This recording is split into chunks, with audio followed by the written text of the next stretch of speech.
Coucou les filles et les garçons, donc me voilà pour une nouvelle vidéo. Donc j'espère que vous allez bien, donc moi ça va. Donc les enfants, je viens pour la suite de la vidéo de la mamie que je vous avais parlé, et à domicile. Donc je vais appeler cette mamie A parce que je vais vous donner d'autres épisodes qui vont suivre. Donc celui-là c'est mamie A. Donc là c'est l'épisode B et je vous parle de mamie A. Donc voilà, donc mamie. Cette mamie-là, c'est une mamie, c'était une antillaise qui parlait le créole, qui comprenait le créole comme je vous ai déjà dit. Si vous n'avez pas vu la vidéo que j'ai fait sur cette mamie-là, vous allez voir. Donc voilà, je ne sais pas si je vais les poster une fois par semaine ou de suite, mais voilà, je vais faire quelques vidéos sur elle. Allez, on va commencer. Donc là, on va commencer par maintenant, je vais vous raconter quand le jour qu'elle m'a... Elle m'envoyait souvent jouer au jeu. D'accord? Souvent jouer au jeu, au PMU, etc. etc. Moi, je n'aimais pas trop aller parce qu'il y avait des mecs là-dedans. Beaucoup de mecs dans tous les sens. Ça parlait dans toutes les langues. Et je ne me plaisais pas trop là-dedans. Donc, voilà. Donc, un jour, elle faisait son jeu et elle me dit ce qu'il faut noter, la dame. Donc, je note chaque fois qu'elle me dit de croiter, je croite. Mais ce jour-là, je n'avais pas envie de croiter parce que ça me saoulait de jouer, d'aller au PMU jouer, au bar là, à Paris. Donc vous imaginez à Châtelet. Donc j'ai joué. Ensuite après, j'ai triché. C'est-à-dire le numéro que la mamie m'a donné, c'est parce que j'ai joué sur le truc. Donc, et elle m'a dit, elle me dit 10, mais j'ai mis 4. Quand elle me disait 8, je mettais 2. Quand elle me disait 1, je mettais 5. Donc voilà. Et quand j'ai été jouer là-bas, j'ai joué et je suis repartie, je lui ai donné la feuille, mais bon, elle-même, elle n'a pas vérifié puisqu'elle faisait son truc. Elle écrivait sur son journal et après, elle déposait son journal à côté. D'accord? Ensuite, quelques temps après, je ne sais pas combien de jours après, elle me dit d'aller vérifier sa feuille. Donc, j'y vais et la bonne femme me dit que j'ai gagné. Donc, voilà, que j'ai gagné, elle a gagné, que la mamie a gagné. Donc, sur le coup, quand je suis arrivée, il y a encore beaucoup de mecs là. En général, je ne parle avec personne quand j'allais.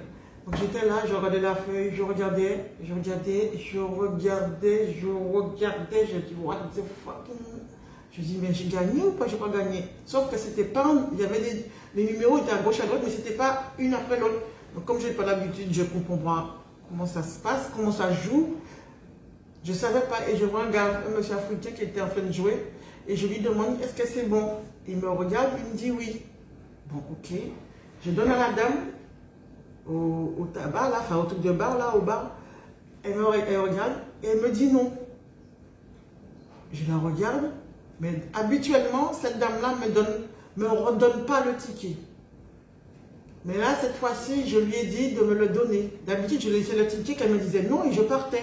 Mais cette fois-ci, j'ai pris le ticket et j'ai regardé l'Africain comme ça et puis il m'a fait. J'ai dit, regardez encore à la dame. Parce que là, j'ai pris mon ticket dans sa main, mais elle n'allait pas me donner comme d'habitude, quoi. Mais c'est moi qui ai demandé, j'ai dit, vous êtes sûr, j'ai pris, et le mec m'a fait ça comme ça, et j'ai redonné le ticket. Et ensuite, au final, ah oui, vous avez gagné. Donc, je l'ai regardé, j'ai dit, cougnasse. Ensuite, après, je suis partie avec le ticket, elle m'a dit qu'il faut revenir, parce qu'on ne donne pas l'argent comme ça. Donc, je suis retournée chez voir la mamie, j'ai dit à la mamie, vous avez gagné. Et elle m'a dit, ah bon? Elle m'a dit combien? J'ai dit, j'en sais rien. Et elle avait gagné, à l'époque, c'était francs, c'était 10 000 francs. D'accord? 10 000 francs. Donc, quand je suis revenue avec le truc, avant que je lui dise, avant qu'on sache combien d'argent qu'elle avait gagné, l'autre, la dame du bar, là, elle me disait, vous savez, hein, la personne qui jouait pour elle avant, prenait dedans. Je la regardais, mais je ne comprenais pas ce qu'elle voulait me dire. Donc la bonne femme essayait de me soudoyer dans le sens que moi, que je peux prendre dans l'argent et qu'on peut partager un peu dans l'argent et donner le reste. J'ai dit, mais putain, mais j'ai eu du mal à comprendre sur le coup et après j'ai compris. J'ai dit, non, non, je lui donne tout son argent.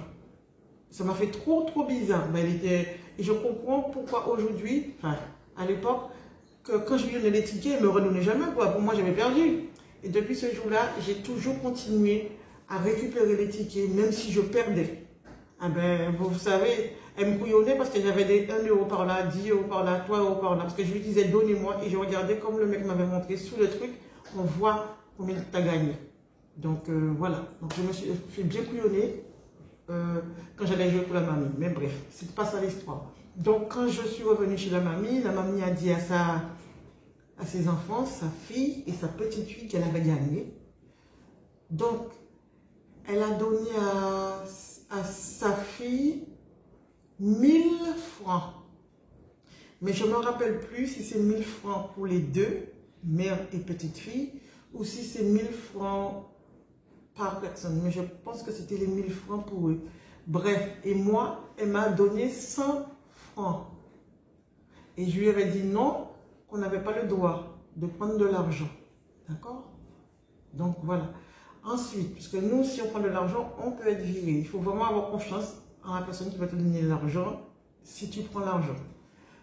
Donc voilà, on continue. On continue. Ensuite, quelques temps plus tard, le reste de l'argent qu'elle avait a disparu, mais longtemps après. Hein. Et je ne comprenais pas. Elle me disait que son argent a disparu. Mais bon, on va arrêter sur cet argent-là et on va regrouper ça après, quand je vais vous raconter certains trucs. Donc, cette mamie-là avait toujours une manie de cacher son pognon dans les livres chez elle. Parce qu'il y avait une pièce au fond. Franchement, hein, la pièce au fond, c'était le bordel comme le reste de la baraque. Bordel, bordel, bordel. Tu comprends? Bordel. Donc, du coup, à chaque fois qu'elle voulait de l'argent, elle m'envoyait chercher, prendre un livre et feuilleter. Tu pouvais feuilleter pendant une demi-heure pour chercher de l'argent, tu ne trouvais rien du tout. Et après, tu feuilletais et ben, tu trouvais de l'argent. Donc, je lui ramenais et puis elle m'envoyait faire les courses avec. De temps en temps, voilà. C'est comme ça que c'est là qu'elle allait chercher son argent. Et je précise que sa fille et sa petite fille lui demandaient souvent de l'argent. Parce que c'est ce qu'elle me disait. Je savais qu'il venait et quand il repartait, elle gueulait parce qu'elle disait qu'il venait que pour lui demander de l'argent. D'accord? La même fille qu'il avait laissée avec le caca dans ses fesses. Ok? Donc voilà. Donc je vais essayer de clôturer sur cette vidéo-là, la deuxième partie, parce que voilà. Ensuite, donc je raconte plein de choses qui fait pour arriver à la fin. Ensuite, qu'est-ce qui s'est passé encore? Plusieurs fois, je disais à ses enfants de faire attention parce que la mamie n'a pas beaucoup d'argent, il faut faire attention. Donc c'est ce que la mamie me disait, qu'elle n'avait pas beaucoup d'argent.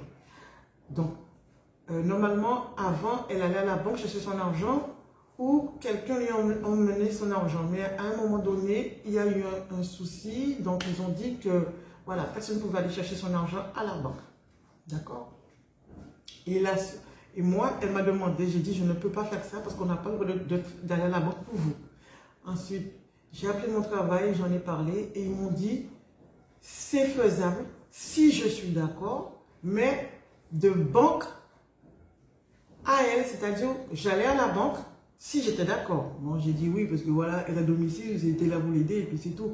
Donc, j'allais à la banque, la mamie appelait la banque, elle disait la somme qu'elle voulait, je descendais parce que la banque était en bas, je descendais, j'allais à la banque me donnait une enveloppe fermée, je donnais à la mamie et tant que la mamie n'a pas appelé la banque pour lui dire oui, moi je ne bouge pas à côté d'elle. J'ai dit vous comptez, vous appelez. Donc elle comptait et elle appelait et puis on a toujours fait ça. C'est comme ça, à la fin, j'allais chercher son argent. Donc elle avait un autre compte à la poste qu'elle déposait chaque mois, disons 200 euros. Je dis 200 euros, 200 francs parce que je ne m'appelle plus la somme. Donc disons 200 francs. Et cet argent-là, c'est de l'argent qu'elle avait une maison en Guadeloupe. C'est le locataire de Guadeloupe qui lui a envoyé un chèque. Et c'est moi qui déposais ce chèque-là tous les mois sur le compte de la poste. Donc, vous savez, tous les mois, donc j'allais avec le chèque. Et après, pendant, disons, 1 mois, 2 mois, 3 mois, elle ne m'a pas donné de chèque. Parce qu'elle ne trouvait pas le chèque chez elle. Bref, parce qu'il y avait tellement le bordel. Et après, on reçoit, quand on a trouvé les chèques 3 mois après, je vais à la banque, et la banque, enfin la banque, pas la banque, mais la poste, je dis à la poste, je donne le chèque. Donc ça, c'était juste une remise de chèque, tu n'as pas besoin de rien du tout pour mettre des chèques. J'ai donné le chèque et la dame enregistrait. Elle me dit, Mais elle a découvert, elle n'a pas d'argent. J'ai dit, ah bon, elle n'a pas d'argent, comment ça, elle n'a pas d'argent? Elle me dit, elle n'a pas d'argent. J'ai dit, si elle a de l'argent, puisque c'est moi qui lui mettais son argent, tous les mois sur son compte. Il n'y a que les 3 mois qu'on n'a pas fait parce qu'elle ne les a pas retrouvés et les voici. Donc, si elle ne peut pas en prendre, comment elle peut ne pas avoir d'argent? Et la dame me dit, si, il y a une somme qui sort chaque mois parce qu'il y a un prélèvement d'un crédit. J'ai dit, ah bon? Elle me dit oui. J'ai dit, ah ok, bon, si c'est crédit, je vais dire ça à la mamie. Donc, je dépose les 3 chèques pour actualiser la chose, justement, ça. Mais elle nous a dit, vous déposez, mais après, il n'y a plus rien. J'ai dit, oui, mais je vais lui expliquer à la mamie. Je rentre et il y avait sa fille. Et j'explique aussi, j'ai dit à sa fille, il y a un problème. La mamie a dit déjà. Et j'explique à sa fille, et le problème, j'ai dit, la banque, votre maman, il y a quelqu'un qui a un crédit et votre maman me dit qu'elle n'a pas de crédit. La mamie me dit qu'elle n'a pas de crédit. Donc, j'ai dit, ok. Et j'ai expliqué ça à la fille. Et la fille était là comme si l'histoire ne l'intéressait pas. J'ai dit, waouh. Moi, ça me fait bizarre. Je dis, une fille, on te dit qu'on vole ta mère, tu ne bouges pas, tu es là comme ça. Et du coup, ce que j'ai fait, j'ai dit, ok. J'ai rappelé la banque le lendemain. Et j'ai demandé à la banque, est-ce que vous pouvez nous dire, à la poste du moins, est-ce que vous pouvez nous dire, c'est quoi le nom de la personne de l'endroit où prend le crédit? Elle a dit, on ne peut pas vous dire le nom de la personne, mais on peut vous dire seulement le nom de la sauce, du truc de crédit, quoi. Comme si c'était Sofico, Jofika, voilà, quoi. Et moi, j'ai pris le truc, j'ai cherché, j'ai appelé avec la mamie, on a appelé, et elle nous dit, le nom de la mamie, l'âge de la mamie, où la mamie habite, parce que tu n'as pas besoin de beaucoup de choses pour qu'on fasse un crédit à ton nom sur Internet, les enfants. Ok? Et après, la mamie me disait les questions que je devais poser. Et elle me dit de demander. J'ai dit, vous êtes sûre? Elle dit, oui, c'est ça. Et après, la mamie me dit de demander la date de naissance. Tout ce que la personne me disait au téléphone, je répétais pour la mamie. Et la mamie, on dit, disons, la date de naissance, c'était le 00 juillet 099. Elle me regarde, elle me dit, c'est pas ma date de naissance, c'est la date de naissance de ma fille. J'ai dit, waouh! Donc la fille a fait un crédit au nom de sa mère, mais elle a oublié de donner l'âge de sa mère, parce que pour faire un crédit, elle a mis surtout son âge à elle, parce que sa mère était vieille. Elle a mis sa date de naissance à elle, du moins, pas son âge, sa date de naissance à elle. Et je peux vous dire, la tronche de la mamie, vous ne pouvez pas vous imaginer. Elle avait une tête à claque. Elle a eu, disons, elle avait 70 ans, ben elle a dû prendre encore 20 ans d'un seul coup, en quelques secondes. Ça m'a fait de la peine. Et là, j'ai compris pourquoi sa fille n'était pas intéressée quand on en parlait. Et après, on a demandé à Sofico, Kofico, qu'est-ce que la personne a acheté? Une voiture. Une voiture. C'était une voiture. Et la dame me dit, mais ma fille n'a pas de permis. Je rigole là, mais c'est pas drôle. C'est là que tu vois que les gens sont complètement la masse. Ma fille n'a pas de voiture. Et c'est là qu'elle me dit qu'elle a dû l'acheter pour son mec. Et là, elle a dit un gros mot en créole. Bon, je ne vais pas vous répéter tout. Hein. Elle a dit un gros mot en créole. Ça lui a fait beaucoup de peine, les enfants. Beaucoup de peine que ça lui a fait, cette mamie-là. Donc, le crédit de la voiture, tout l'argent qu'on venait lui demander, ça débitait. Donc, elle n'avait pas beaucoup, elle n'avait plus d'argent, la dame. Elle n'avait plus d'argent. Moi, je savais, parce qu'on avait discuté après ça, elle m'avait dit qu'elle n'avait plus d'argent. J'en avais parlé à la mairie et ils allaient faire en sorte de racheter son crédit ou je ne sais rien, de faire un truc comme ça pour elle. Mais la mairie m'a bien précisé que cette dame-là ne fait pas racheter son crédit, que cette dame-là était endettée. J'ai dit, ah bon, elle a des enfants, je pense que ses enfants ne sont pas au courant qu'elle est endettée. Franchement, je les ai tellement avertis. Même la petite fille, un jour, c'était un petit peu énervée. Elle m'a dit, oui, de toutes les manières, j'ai dit, vous savez que si votre mamie a des problèmes d'argent, si elle ne paie pas tout ce qu'elle doit, c'est vous qui allez le payer quand elle va mourir. Elle m'a dit, eh ben non, je ne crois pas, je ne crois pas. J'ai dit, oui, c'est la loi. Hein. Donc, elle a fait ça, elle était là, elle était très fière parce qu'elle était toujours bien pimpante. 19 ans, elle avait, bien pimpant, ben bien pimpant, je cherchais de l'argent chez mamie tout le temps, d'accord? Donc ça, c'est un truc qui m'énervait, franchement. Ils aidaient même pas la mamie, elle venait même pas l'aider pour faire un ménage. Sauf quand elle était venue dormir, elle foutait rien de toutes les manières. Elle faisait que dormir juste parce qu'il fallait pas la laisser toute seule le soir. Et après, elle se barrait. Donc voilà. Et c'était moi qui fallait nettoyer la pièce d'au fond. J'ai dit, tu peux te gratter ma fille, jamais je vais nettoyer la pièce de là-bas. Et elle avait même appelé le travail pour dire à mon travail que la maison était sale, démontée et mal rangée. Parce que quand j'étais absente, c'était une aide de domicile qui était venue pour me remplacer aussi. Et elle, la fille, elle venait le soir. Sauf qu'elle a sali la baraque et eux, ils croyaient que c'était moi. Mais ce qui était bien, c'est que mon travail leur a dit, je ne crois pas que Madame Boudin, en parlant de moi, que Madame Boudin salisse. Madame Boudin a fait en sorte que la maison soit nickel, parce que c'était pas comme ça avant. Donc là, j'étais tellement contente, j'ai dit, tiens, c'est ta boule. Donc voilà les enfants, les mauvaises langues, vous restez mauvaises langues, mais vous serez toujours des mauvaises langues. Donc, entre parenthèses, avant de clôturer sur l'affaire, cette mamie-là, c'était beaucoup approché. On rigolait tellement, mais en créole. Quand tu tournes sur une mamie, que tu parles créole, elle n'était pas méchante. Elle gueulait, elle insultait les gens, mais elle n'était pas méchante du tout.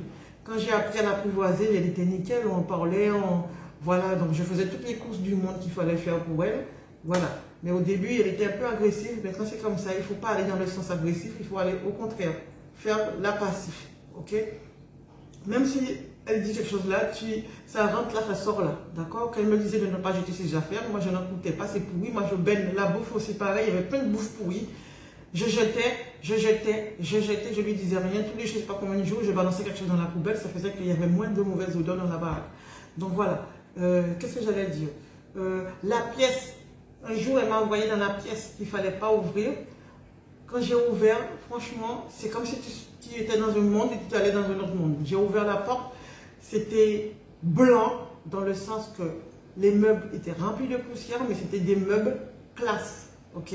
C'était des meubles style Louis XVI, là, comme son lit, sauf qu'il y avait des objets d'art chez elle, sauf que c'était rempli de poussière et elle avait condamné cette pièce à cet agneau, elle n'y allait jamais, elle le fermait, point final. C'est pour ça qu'elle ne se sentait pas mauvais du tout. Et c'est quand sa petite fille était venue chez elle une fois, qu'elle a été dormie dans cette pièce-là, qu'elle avait tout sali après. C'est pour ça des fois je me mélange, mais c'est pas grave, c'était après. Donc voilà, juste pour, au cas où vous oubliez la pièce mystérieuse. Il n'y avait pas de monstre dedans, il n'y avait rien du tout. Et les brocanteurs et les antiquaires, tout ça, ils venaient frapper chez elle souvent pour me dire à moi, parce que c'était moi qui ouvrais, d'essayer de la persuader de vendre ses trucs. Donc, ils savaient qu'elle avait des trucs de valeur chez elle. Cette dame-là était mariée avec un gars, le gars est mort, et puis je pense qu'elle a dû se laisser aller, entre parenthèses. Donc, pour clôturer l'histoire, les enfants, cette mamie-là, les 1000 francs, 10 000 francs qu'elle avait gagnés, elle avait donné 1000 francs à sa fille, à ses enfants, petite fille, fille. Donc, il n'y avait que ces deux-là. Ils ont piqué le reste de son argent. C'est elle qui me l'a dit, que son argent, ils l'ont volé. Donc, elle ne le trouvait pas dans la baraque. Ensuite, pour les dettes, les dettes étaient là. Et cette mamie-là, quand elle a appris que sa fille lui a fait un crédit et qu'on lui a volé son argent, elle est tombée malade. Elle est rentrée à l'hôpital. Et 3 mois après, elle est décédée. Elle n'a pas pu digérer la nouvelle. J'avais vu une des dames qui la connaissait, je ne dis pas forcément qui. Elle qui m'avait expliqué qu'elle était morte après. Elle n'est jamais retournée chez elle. Elle était morte de chagrin.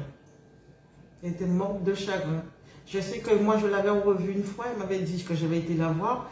Elle m'avait dit qu'elle ne comprend pas. Elle ne comprend pas pourquoi ils lui ont fait ça. Elle ne comprend pas. Elle disait... Elle répétait la même chose, je lui donnais de l'argent, mais pourquoi elle a fait ça? Pourquoi elle a fait ça? Parce que vous voulez que je lui dise? Je dis, je ne sais pas, je ne sais pas, je ne sais pas. Donc c'est la seule chose, je ne sais pas. De toutes les manières, que vous volez votre mère, votre frère, votre père, votre cousin, votre cousine, je ne dis pas que vous allez le payer un jour, mais bon, vous allez avoir quelqu'un qui vous fera la même chose, ou voilà quoi, ça va être autrement, ce sera vos enfants qui seront punis, je ne sais pas, je ne sais pas. Je pense qu'on dit que quand tu fais quelque chose, ça t'arrive après. Des fois, c'est... Voilà, je ne sais pas. Je ne sais pas quoi vous dire, mais je peux vous dire que ce n'était pas une bonne chose, cette mamie. J'ai revu sa fille, sa petite fille. Non, c'est la maman que j'ai revue à côté de Pompidou, au cas où tu passes par là, à côté de Pompidou. Je lui ai dit bonjour, ça va? Il me dit oui, ça va. J'ai dit alors ça a été son enterrement? Il m'a dit oui, oui, ça a été. Et on a fait la fête. Et je la regarde, je dis on a fait la fête. Elle me dit oui, on a fait la fête, on a mangé des gâteaux et tout ça. Je dis il y a un truc. Il me dit oui. Je dis je ne sais pas si on fait la fête quand il y a des morts, mais bon, j'étais un peu choquée. Bref. Et la gardienne aussi m'avait dit qu'ils avaient mangé des gâteaux, des trucs comme ça, tout ça, comme si c'était un mariage. Je dis, enfin bref, je n'avais pas envie de m'arrêter dessus. Et je lui ai posé une question qui m'a fait rire. Elle m'a dit justement, ma mère était endettée et tout ça. J'ai dit, ah bon, mais je savais, je l'avais déjà dit. Il m'a dit, ah bon, j'ai dit, si, j'en avais déjà parlé déjà à votre petite fille. Je pense qu'à vous aussi, une fois, j'en ai parlé. Ah bon, je ne me rappelle pas. Et après, je lui ai posé une question qui tue, mais elle ne savait pas. Hein. Je lui ai dit, vous avez fait quoi avec ces livres et toutes ces affaires? Bon, on a tout jeté à brûler, on a mis à jeter, brûler, jeter. Donc ça veut dire, toute l'argent qu'il y avait dans les livres, je le savais. Hein. Et j'avais aucune envie de le dire, ni à elle, ni à personne. J'ai dit que les livres, s'ils le mettent à la poids rouge, mais que les personnes qui vont prendre le livre vont trouver l'argent, ou si c'est brûlé, ben l'argent va être brûlé, ça je m'en fous, parce que je dis, voler sa mère, ça craint quoi. Surtout des sommes comme ça, tu sais, là, elle est sur un lit, tu le voles. C'est moi qui vais à la banque pour elle, c'est moi qui nettoie son caca, son pipi. Hein. À la banque, ça devrait être ses enfants qui s'occupent de ça, mais non, ils viennent tirer et puis jamais aider. Donc voilà les enfants. Donc c'est tout pour cette vidéo. J'espère que je n'ai rien oublié. On va clôturer sous cette mamie et on va l'appeler Mamie A. Et si j'ai l'occasion de vous raconter encore sous les autres mamies ce que j'ai vécu, que ce soit par rapport à moi, par rapport à leurs enfants, parce qu'il y a quand même eu, c'est un peu triste. Quand tu travailles à Paris, ici aussi, hein, je pense, mais à Paris, ça craint. Être à domicile, j'ai eu sur les 6 ans que j'ai fait, je crois, j'ai eu que 2 personnes antillaises. Non, il y avait une antillaise, c'est elle, et un couple métis, et le reste, c'est chinois, des arabes, et plus de blancs, blanc. Donc, parce qu'on est sur Paris, tu n'as pas beaucoup de... En général, les Antillais, ils mettent pas leur... En général, les vrais Antillais, à ma connaissance, ils sont toujours quand même autour de leurs enfants, de leur mamie, quoi. Donc, bref, moi, c'est mon avis. Voilà.